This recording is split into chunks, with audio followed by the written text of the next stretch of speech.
Today's December 2nd, 2022. Current Bitcoin price is $17,020.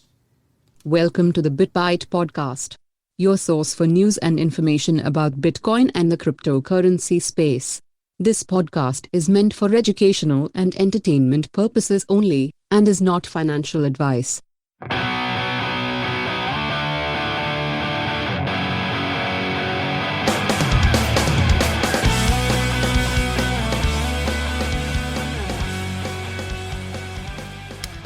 Happy Friday, Rick. Oh, it's good to be Friday. Yeah, thank God. And this year's almost done. Good riddance. Just wait till next year. Yeah, I'm kind of curious. You know, the only thing that gives me any type of hope, which, I mean, it depends on how it goes, right? Like, we've got the halving is going to be in 2024, right? Right. So if Bitcoin is going to do its thing, normally we should recovery by about a year from now. We should start to see it starting to tick up. I agree. You know what? We almost need to also do a countdown to the halving on our intro. Yeah. It's going to be May 2024, right? I mean, the exact date's not known, but the protocols. General time frame, yeah. Like, I mean, it'll be close to that. Like, it's not going to be, it wouldn't be like months in advance. I mean, they talked about that. Remember we were talking about that with the hash rate? Yeah. How they're like, oh man, the hash rate's so high that it may push up the halving by like decades, or not decades, but you know what I'm saying? Like, it's like, no, that's what the difficulty mechanism's in there for. Yep, the adjustment. Yeah, that's why it's there. Like, it's, I don't know. I mean, yes, it can change the exact date, but it's not going to change it by, I wouldn't assume by months by any means. So yeah, we're almost done with this year. We're still waiting on, I think, CPI numbers to come out, right? Right. And we're still waiting on whatever the Fed is going to do with their rate hike.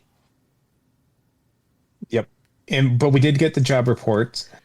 We did, yes. We did get November job reports. And it's funny because according to the report, this is for November. It's saying we added 263,000 jobs. But how many reports have you seen about layoffs? Well, I mean, what kind of jobs are we adding? Adding some minimum wage jobs at McDonald's? That's the question. I mean, but even that I would doubt, because more and more McDonald's seem like they're going to more and more automation. Exactly. Well, I'm just saying, if it's like waiters and servers and stuff like that, I mean, how much do those jobs count? Because I know that Facebook cut 11% of their staff, and those people were paid pretty well. Yeah, no, they were. So I have a friend who survived the cuts, but he was a little bit scared for a second. Yeah. So. Yeah, I mean, our guy, our liaison with Facebook, he survived it, but I mean, he was a contract worker. He wasn't, he's not technically on their staffing. So it's cheaper for them to keep contract workers than regular staff, right? Because they don't have to pay any of their insurance or any of their benefits or anything like that.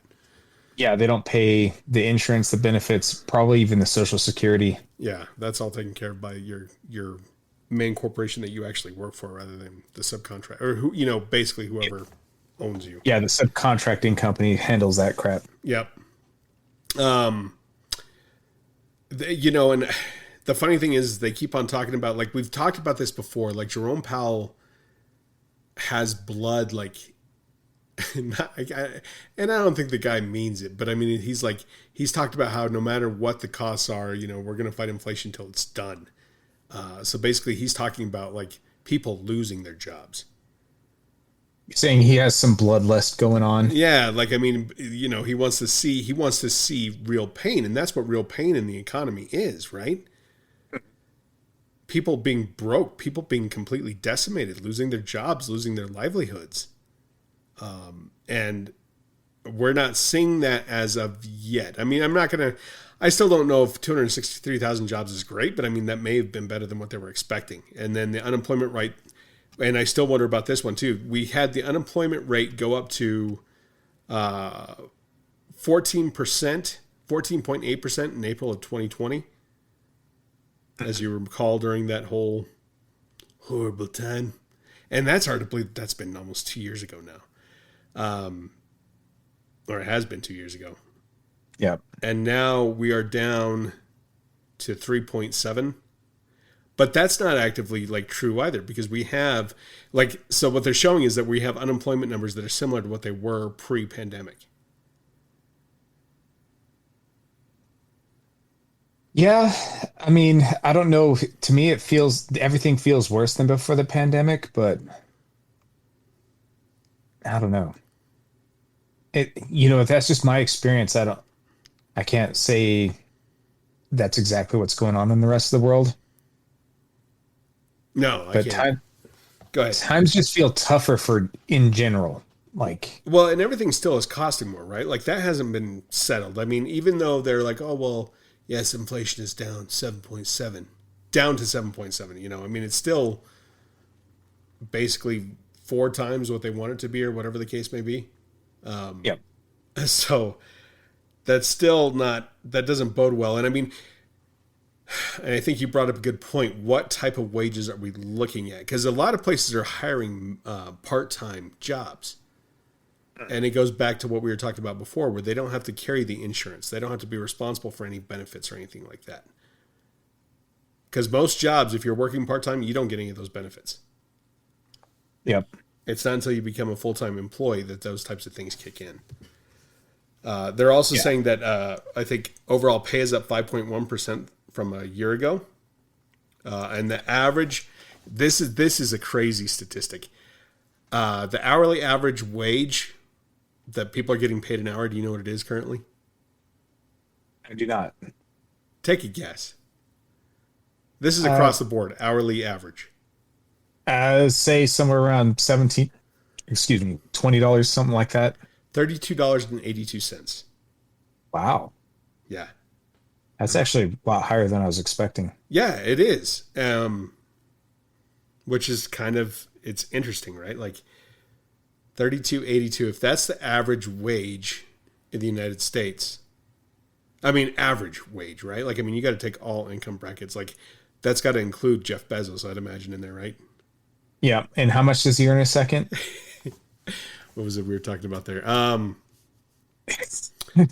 He makes $2,537 per second. That was in 2021 when he was still CEO. I'm sure he's probably lost $100 or so. Yeah, it's only 2,000, in 2022. Yeah, in 2022 Okay. it's only 2,000, but with inflation it's probably more like five.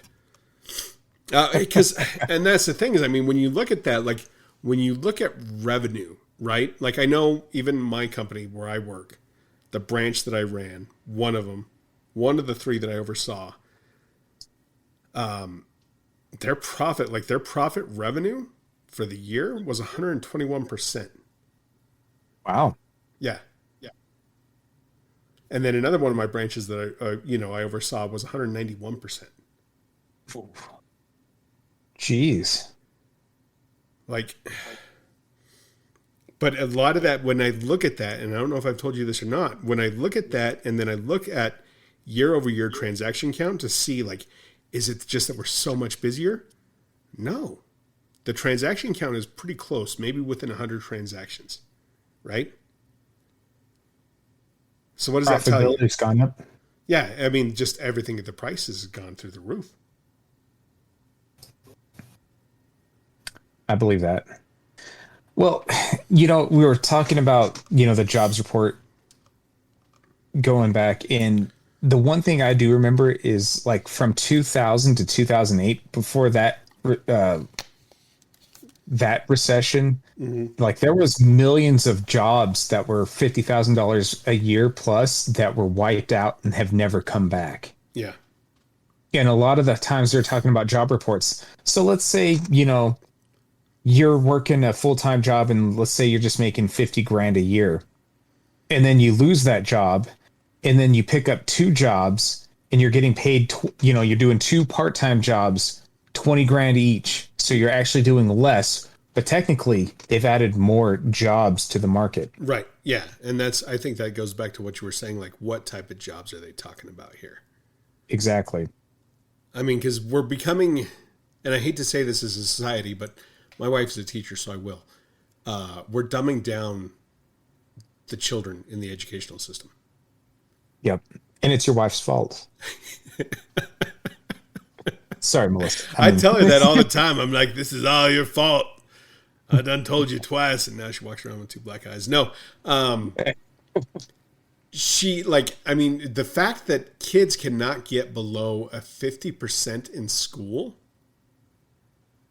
like it's physically impossible. it's physically impossible. Even if they never do anything or even show up. Even if they never do anything or even show up. I mean, maybe if they don't show up, maybe they just get expelled. But I probably doubt that. Like, I mean, you could just like not pick your nose in class, and I'm guessing you'd probably get a 60, right? You'll get the passing grade. I mean, Sweet. Barely passing, but you'll get a passing grade. Wow. Yeah, I'm glad my kids are in public schools. Yeah. It is so it's so unnerving. Like and she's like, I don't get it. And I'm like, well, they're trying to dumb down the population. Dumb workers are good producers. Let's be honest, right? Like when you look at it from an economic standpoint, if you're not questioning anything and you're just pick things up and put them down, you may not be the most efficient, but you will produce. Yep. So that's kind of unnerving. And maybe I'm way off base. Maybe I'm just way too Orwellian on that whole thing. No, I mean, our school model was borrowed from the Prussian school model, which is like Germany before it was Germany. And that's their whole model was they didn't want to make their students too smart. They wanted them just smart enough to be useful, but compliant enough where they'd follow orders. Yeah. And that's actually, they called it schooling, or that was the school. And that's basically what we've had in America for 100 years. And, this is the result of it. This is not a bug. This is a feature. Right. Yeah. Yeah. According to chief economist at the Economic Innovation Group, it's a nonpartisan business organization. He says, we're obviously in a moment of tremendous risk in the economy right now. You can't rule out a recession, but the economy seems to be rebalancing towards sustainable growth, which I don't know about that.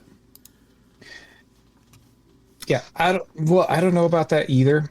But I was listening to an economist talk about how robust our economy really is. Like when you look at it, the big picture, even with all these, stifling regulations and government overreach and high taxes and all this other crap, we still have a lot of innovation. We have a lot of things. So we really have it good today. We totally do. I mean, and you and I talked about this not too long ago on the podcast where we were talking about interest rates on home purchases, right? Right. And we're actually just kind of getting back to what it was before the crash of 2008. Right. We're kind of in that more, and I don't want to say realistic, but maybe it is a more realistic interest rate for homes and those types of things. And what's going to happen is it's going to stop these pie in the sky prices on homes, right? They're going to start to plummet, but it should bring it back to some semblance of reality. If that makes sense. Well, here's the hope, at least for younger people trying to get into the housing market, right? Yeah, I mean, they'll have to pay through the nose on interest rates, but maybe they don't have to have as nearly as big of a down payment, and maybe if they pay extra with a higher interest rate, they have a lower overall debt. Yeah, because when your interest rate gets so low, you can just start throwing money at it to where a several $100,000 loan does at 1% interest. I mean, the payments. What the heck? I'm just going to do it. Yeah, exactly. Whereas if you have to pay 10% interest on something or something even remotely close to that, that kind of reins the high asking price up front back in. Tempers your reality, right, on the whole thing. Yeah, right. No, and that's true. Coming off, well, and this is before the jobs report came out. Jerome Powell came out, and he started talking very dovishly about interest rate hikes. I want to say last podcast we talked about, we did say that there would be an interest rate hike in December, right? Yep. Did we predict it was going to be like half a basis point? Yes, that's what we were saying. Okay, yeah. We thought he was going to start tapering it. Yeah, and it's definitely like he's not saying he's not going to raise interest rates, but he's basically promoting the idea that he needs to start to taper it a little bit. Mm-hmm. You know, I wonder if this is the pivot point where they start, you know, depending on what happens, they're going to start, you know, they're building it up to where they can start cutting again.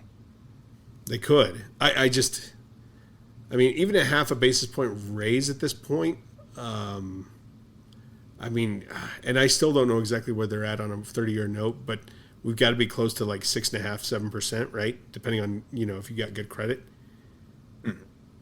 So, I mean, a half basis point rise, I mean, you're probably going to see like 7.5%, which, I mean, realistically, that may be where we need to be. I think we've lived a really long time in basically La La Land, no interest. Yeah, in like this fake world where interest wasn't a thing, or they were just like, we can print money so easily. And maybe that's what it's going to take. Experienced negative interest for a little bit. Yeah, they did it for a few years, didn't they? And then they finally have reversed that. Yeah. Which has been the opposite of what that was thought. Impossible. Yeah, we thought it, because we talked about it on the podcast. We had said that we were probably going to go to negative interest rates. Yep. And we have gone totally in the opposite direction of that. And yeah, I think it was on this podcast. I mean, not necessarily, I mean, this episode, but I mean, it would have been early on. Actually, because I think we've been doing this about a year. I think we just had a 1-year anniversary last week. Happy anniversary to us. Happy anniversary to us. We have survived the longest second longest bear market in Bitcoin's history, according to somebody somewhere. Yeah, our timing on starting this podcast was fan-freaking-tastic, let me tell you. Yes, it was. We started right when Bitcoin was at 69,000. Nice. Yep, right at the peak, and you know, if we've listened to the European Central Bank, it's basically over. Yeah. The European Central Bank talked about how Bitcoin has no value, and that it didn't work as a payment system, and that it's on its last leg and its last gasp. Which is funny because, I mean, now Bitcoin has continued to operate exactly as Bitcoin is intended to operate now for, I think we're on 12 years now. Is that where we're at? Yeah, something like that. Yeah. So yeah, we'll have to see. I'm curious what the CPI numbers are going to come out like again. I want to see what that is, because if we're at 7.7, if we drop down to 7.5, 7.4, I don't know. Let's see. Is there predictions out there yet for November? I don't know, but I got to just address the elephant in the room when it comes to the job reports and interest rates and all this other crap. I just don't believe anything. No. Well, and everything just doesn't feel right. You can fluff the numbers any way you want to, right? Yeah. Well, that's the thing. You can totally massage things to make it work. Especially if you have a political axe to grind, or just any axe to grind where you want to show something, you can make it happen. So I'm just putting that out there. Everything feels off. I don't trust any of the numbers, but let's just move forward saying that they are correct. Yeah. No, I mean, I don't trust it either. I mean, the fact that they had to or give a new definition to what a recession was, it kind of speaks volumes to me. Mm-hmm. Come on, I'm trying to see just what that prediction is.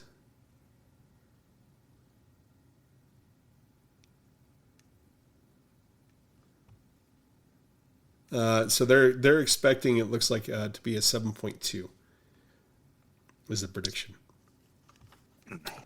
for November. So I'm curious if it'll hit even close to that or not.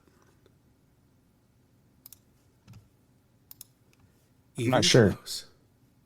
Well, you know, the thing though is OPEC was talking about cutting production And energy prices haven't really spiked as much as I thought they would. Maybe it's because we're still eating to our strategic reserve. But It could be, but I mean, like when you look at the gas prices around here, we are nowhere close to what the rest of the state's doing. no. I want to say down in the southern part of the metro area, down in Albuquerque, you're looking at around almost 280, 290. Wow. We're almost a whole dollar higher than what they are. Cuba's 350 or 340 or something like that. Wow. That's just insane to me. I don't understand that. We didn't vote the right way, I guess. That's exactly what it is. Did you have anything else you wanted to add this evening?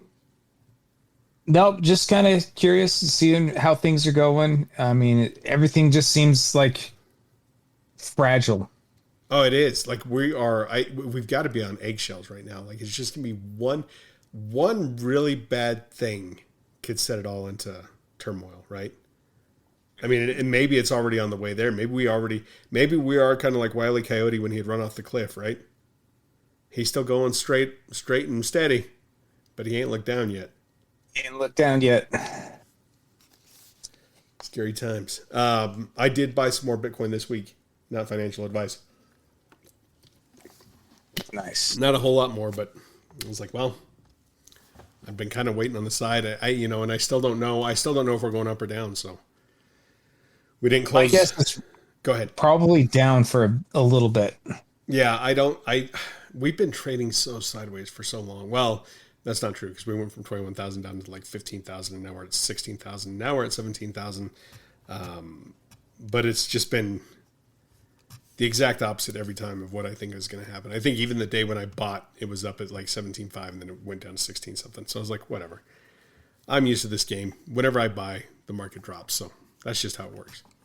Murphy's Law. Yeah, I was going to say, I'll let y'all know when I'm buying, and then you guys can just buy like 20 minutes later, and you'll probably get it cheaper than what I buy for. So, Wait one more day. yeah, there you go. There you go. We'll reconvene again here pretty soon. Hopefully we'll get some CPI numbers this next week. We'll take a look at that. And then you fully detransitioned. I don't know. I fully transitioned. I'm still working out the home office scenario. I had one idea in mind, and the way that I want to do my work for my work does not coincide with what I want to do for our stuff.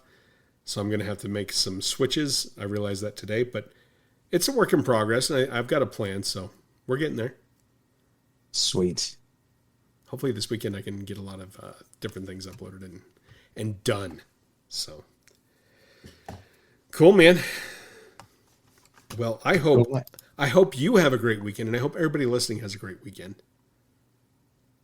Absolutely. Take it easy, guys. Yeah, enjoy time with family. We'll talk to you later.